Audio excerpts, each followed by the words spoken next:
We love to talk legacies here. Now Kawhi has won his second title and the MVP now the second time. We look at Kawhi differently, I think. Like a quarterback who has multiple Super Bowls, you end up looking at them differently. I don't know if where Kawhi fit. Kawhi's name never comes up during the regular season, ever. Because he doesn't turn in any of those games where you go, oh, my God, did you see what Kawhi. When's the last time you heard somebody say, during a regular season, oh, did you see what Kawhi did? Never. But in the postseason, he has this innate ability to do some very impressive things. He did it in San Antonio. He did it here. This time he did it with his own team. And this load management stuff here. He only played six. More of that. He only played 60 games. A lot more superstars doing it. I know. You're going to see a lot more superstars taking nights off to be more fresh come playoff times because he played 60 games. He played 60 games this year, but played the most minutes in the postseason. Yeah. Why? But maybe we're looking at this, Reg, where the commissioner goes, you know what? Let's do 70 games here.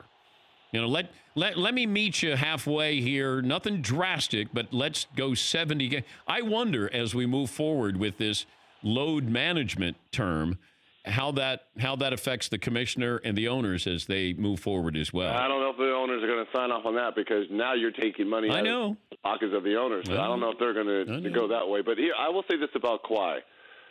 That's the casual fan saying those comments, which you just said, hey, I can't remember that game by Kawhi Leonard. You ask any real baller, college or especially professional, about Kawhi Leonard, and they will tell you that he is the truth at both ends of the floor. Is he the best player in basketball? He's not the best player in basketball, but he's the best two-way player in basketball. Okay. He's not the best player in basketball, but he's the best two-way player. Right. Gets it done at both ends of the floor. Okay, but as the best two-way player, where does he rank as the best player? Top 5. All right. You know, that's sort of that feeling there. But I also wonder, do we look at Kawhi differently as one of the greats of all time because of what he just did with this win in Toronto? Yes. Yeah. Look, you and I talked on Monday, and I said, hypothetical to Fritzy about, are they going to retire his jersey in San Antonio and in Toronto now? We know in Toronto his jersey will be retired. The question is, will they harbor any ill will feelings of how he left there?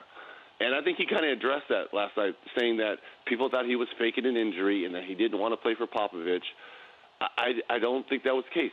This dude, he goes by his own feelings. He just wasn't feeling it in San Antonio. And he helped deliver them another championship. And people tend to forget that, as well as he was Finals MVP going against a seasoned LeBron James and Dwayne Wade and Miami Heat team.